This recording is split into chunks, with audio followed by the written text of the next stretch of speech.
18-19 সালের দিকে অপরাধী গান যখন ভাইরাল হয়েছে তখন হচ্ছে যে গান জিনিসটা মাথায় ঢুকছে যে এটা দিয়ে কিছু একটা করা যাইতে পারে। এটা হচ্ছে 2019 সালে প্রেমিকা শিরোনামের একটা গান, ওটা রিলিজ হয়েছিল আর কি।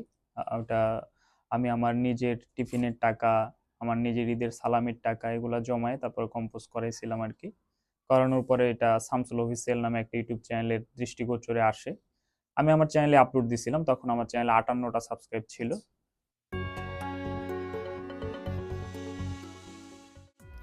আমাদের আজকের অতিথি জনপ্রিয় গায়ক গগন সাকিব। গানের শুরুটা যেভাবে শুরু হয়েছিল এ বিষয়ে জানার চেষ্টা করব তার কাছ থেকে। 2018-19-এর দিকে। তার আগে গান শুনছেন কিন্তু ওইভাবে মানে গান নিয়ে সিরিয়াসলি অত না, গানটা চিন্তা ভাবনা করা হয় না যে গান নিয়ে কিছু করব বা সিঙ্গার হব বা গান লিখবো বা গান গাবো, এরকম চিন্তা ভাবনা তখন হয় নাই এর আগে। 18-19 সালের দিকে অপরাধী গান যখন ভাইরাল হয়েছে তখন হচ্ছে যে গান জিনিসটা মাথায় ঢুকছে যে এটা দিয়ে কিছু একটা করা যাইতে পারে। এবং বা সেটা তো ইউটিউবেই শুনে। ইউটিউবে শোনা।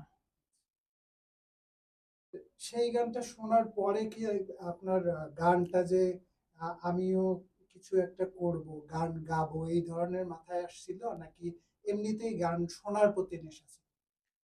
আসলে নিজে সিঙ্গার হব বা মিলিয়ন মিলিয়ন মানুষ চিনবে জানবে, ভিউজ দিবে, একটা পজিটিভ রিভিউ আসবে, এরকম চিন্তা ভাবনা ছিল না যে 2-4 জন ছবি তুলবে আমার সাথে। এরকম চিন্তা ভাবনা ছিল না, এই চিন্তা ভাবনা নিয়ে গান শুরু করি নাই। গান হচ্ছে ভালো লাগতো তখন, চেষ্টা করতাম আর কি যে গাওয়ার চেষ্টা করতাম, লেখার। তো আস্তে আস্তে আস্তে আস্তে পাবলিকের রেসপন্সে হয়ে যায় আর কি, পাবলিকের যেই সাড়া দিছে, পাবলিক যেভাবে ভালোবাসছে আসলে তারাই সিঙ্গার বানিয়ে দিছে আর কি, আমি না হইতে চাইলেও তারাই বানিয়ে দিছে। আপনি জাস্ট কোন সময়টাতে বুঝতে পারলেন যে আপনি ভালো গান করেন? আপনি কি বন্ধুদের কাছ থেকে ভালো গান শুনছিলেন বলতে গেলে নাকি আমি আমাকে প্রশংসা? 100-এ 0 দিব। না, আমি সেটা না।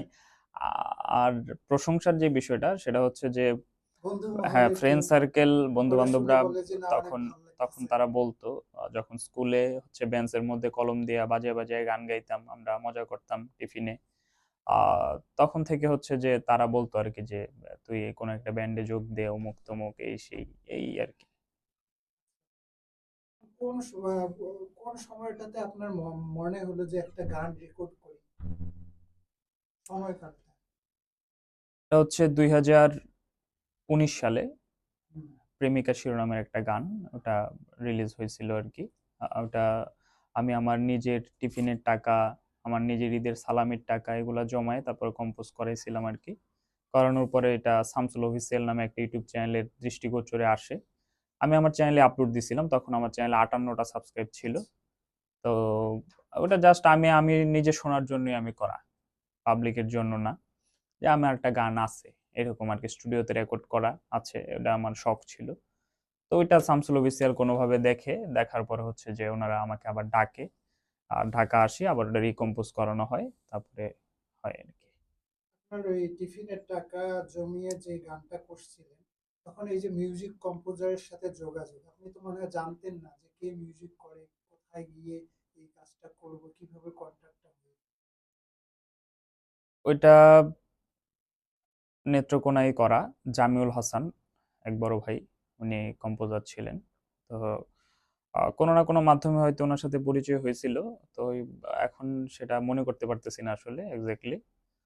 প্রথম গানটা যখন শামসুল হক অফিসিয়াল আপনার থেকে নিল, নিয়ে মোটামুটি প্রথম গানেই কি মোটামুটি ভালো রেসপন্স হয়ে গেছিল এবং কন্টিনিউ ওরা কাজ শুরু করছিল, নাকি মাঝখানে গ্যাপ ছিল? প্রথম গানেই হচ্ছে মিলিয়ন হিট করে।